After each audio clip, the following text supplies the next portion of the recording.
And we know the schedule came out the other day. Of course, there's still not a CBA deal in place. So there's that in all of this, and I would keep this in mind. But we've got the sports media proclaiming that the other WNBA teams have basically decided that the Caitlin Clark effect is over, that it's a wrap, that no longer do WNBA fans want to fill NBA arenas to watch Caitlin Clark play. The Caitlin Clark effect has been pronounced obsolete by sports media. It seems that WNBA teams no longer want her to pack arenas. Bigger venues host fewer games. News outlets are yelling, "The golden goose stopped laying eggs." This is the issue. They are deceiving you. The data presents an entirely different picture. And these franchises are going to come to terms with the fact that they made a grave mistake. Let's reveal the true situation. What are your thoughts? Are these teams going to suffer a costly lesson? Or is the Caitlin Clark effect truly over? We got to remember, look, the players' union, complete buffoons. All right, complete clowns. But the WNBA and their leadership, they're just wearing a different shade of clown paint. The owners, some of them, like the ones with the Atlanta Dream, like the ones with the Washington Mystics. Anybody remember Sheila Johnson? Yeah. Everybody should be Time Athlete of the Year. I find this hilarious, and I find it hilarious that the sports media is trying to jump on this as a way to, as we know, they're always trying to figure out a way to downplay the popularity of Caitlin Clark because they want it so badly to be about all these other players that it's just simply not about. All sports outlets abruptly chose to become fortune tellers after the WNBA schedule was announced. The time of Caitlin Clark is coming to a close. They declared, teams no longer relocate games to larger venues. They made their announcement with the assurance of those who obviously didn't read past the headline. The story, compared to 9 games last season, just 4 games versus the Indiana Fever were shifted to bigger venues this season. Isn't the case closed? Caitlin has lost her magic. The dream of the Fever is over. We're moving more games to different arenas this upcoming season, but Caitlin Clark and the Indiana Fever have significantly fewer of those games. The WNBA regular season schedule announced Wednesday included 19 games moved to different arenas, up from 15 games last year. What these so-called experts failed to point out is a pretty significant factor. There is still no finalized CBA. That small thing known as a collective bargaining agreement ultimately decides whether a complete season even takes place. Franchises aren't eager to reserve huge arenas or spend heavily on venue adjustments when the schedule itself isn't guaranteed. It's a simple business reality, though somehow it's being treated like a mystery in sports media. Now let's break down what truly occurred. This season's schedule lists 19 games relocated to alternate arenas, compared to 15 a year ago. At first glance, that signals growth in the league's venue approach, and that's exactly what it reflects. Much of the increase comes from the Toronto Tempo, one of the expansion teams joining alongside the Portland Fire.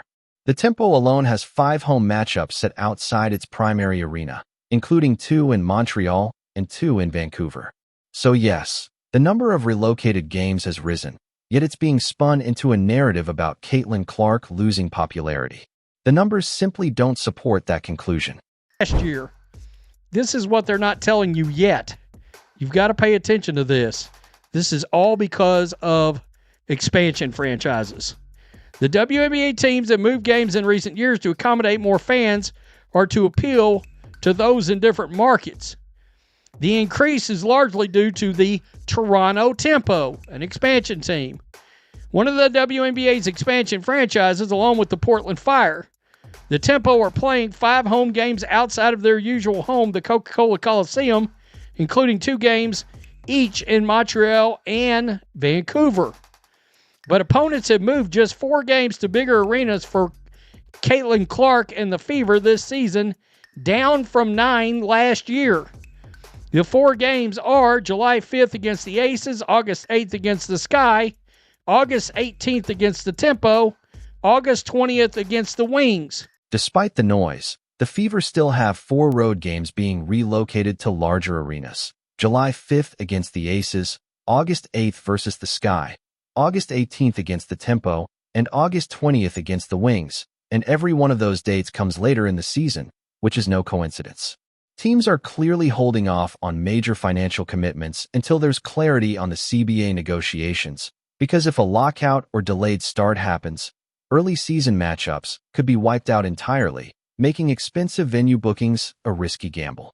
Yet somehow, when the Chicago Sky and Dallas Wings each reduced their moved games from 2 last year to 1 this season, and when the Mystics and Dream, who relocated 1 Indiana game apiece last year, scheduled none this time, parts of the sports media spun it as evidence that Caitlin Clark's star power is fading. What they glossed over is ownership context. Figures like Sheila Johnson with the Mystics have previously drawn criticism for questionable priorities, and the Atlanta Dream compete in a 4,300-seat arena, a venue far smaller than the demand Clark's presence could generate. But instead of acknowledging those business choices, the narrative is twisted into something it simply isn't. Increase in moved Fever games comes after Caitlin Clark played in just 13 games last season.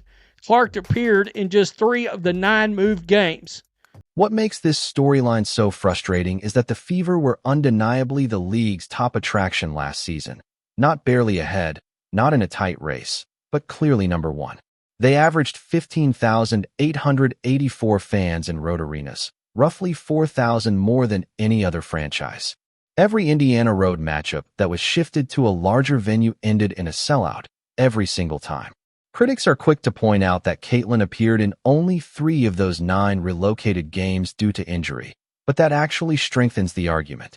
She played just 13 games all season, and those bigger arenas still filled up even when she wasn't on the floor. That signals something important. The interest isn't fragile or temporary, it's legitimate and lasting. As for ticket pricing, when it became clear she wouldn't suit up for certain games, resale and primary prices adjusted downward. The buildings still sold out, though revenue dipped because premium pricing depends on star availability. Demand didn't disappear, it simply shifted to a different price tier. Meanwhile, parts of the sports media keep pushing the idea that other WNBA stars have closed the gap in drawing power. At this stage, it feels forced. They may want the spotlight evenly distributed, but the numbers won't bend to fit that narrative. Outdrawing the rest of the league by 4,000 fans per road game isn't a narrow margin, it's massive. Even a Fever spokesperson told Front Office Sports, "We can't speak to what other teams may do regarding venue decisions," reinforcing that Indiana isn't controlling those external choices. In other words, the message is simple. They understand what's ahead and are waiting for the rest of the league to stop posturing. The WNBA rolled out its schedule nearly 2 months earlier than normal this year, while last season the Dream didn't confirm their arena switch until March, and we're still weeks away from that point on the calendar. Is it really believable that franchises won't reconsider venue decisions once the CBA is finalized and the season is officially secure?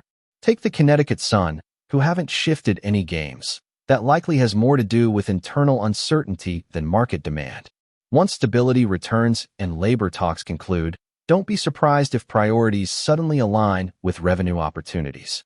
What much of the media refuses to admit is how quickly the narrative flips the second Caitlin Clark drills her first 3 in a real game next year.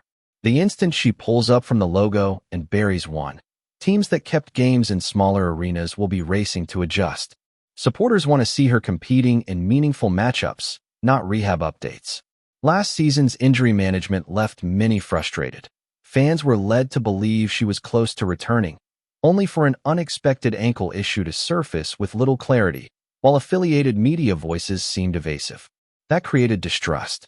But once she's back in uniform doing what she does best, the conversation changes overnight. Interest doesn't vanish because of missed games. If anything, absence amplifies anticipation. People are eager to witness her second-year leap, how she's evolved, how the roster complements her, and whether she can guide the Fever on a deeper postseason run. The effort from certain corners of sports media to minimize Caitlin's influence has become so obvious it borders on comedic. From the moment she arrived in the league, there's been a steady push to redirect the spotlight, insisting the growth was already happening. arguing that other stars are equally electric, claiming the attention she gets is somehow unfair, even framing her popularity as a product of privilege. Yet none of those storylines gain traction because the data keeps getting in the way. An average of 15,884 fans at road games, roughly 4,000 more than the next closest team. Every relocated arena packed to capacity. Those aren't opinions, they're measurable outcomes. Now for the uncomfortable truth. It wouldn't be shocking if certain owners were willing to sacrifice revenue just to avoid amplifying her impact. Anyone who understands the league's internal politics knows that isn't far-fetched. The Dream and Mystics, for example, have previously demonstrated a willingness to elevate messaging over maximizing income. Choosing to keep games in a 4,300-seat venue when a player capable of drawing triple that attendance is coming to town isn't a neutral financial call. It's a deliberate stance, and an expensive one. Meanwhile, players' union leadership has at times taken positions that limit long-term earning potential, passed on growth opportunities, and distanced portions of the fanbase eager to invest. League executives haven't exactly projected stronger business instincts either. When ownership groups lean towards symbolism over sustainability and union figures struggle with basic financial optics, it's remarkable the operation holds together. The blunt reality many teams may need to accept is this. Caitlin Clark represents the most significant surge in women's basketball interest in decades. Not a fleeting spike, but a generational shift. It was most likely Diana Taurasi in her heyday the last time someone moved the needle this much. Even that is up for debate. Because of her, every important metric, TV ratings, ticket sales, product sales, social media engagement, has skyrocketed. These teams also believe they can act as though that isn't taking place. The early announcement of the schedule this year is a calculated move. As the CBA problem is resolved, it allows clubs time to prepare, evaluate, and adjust.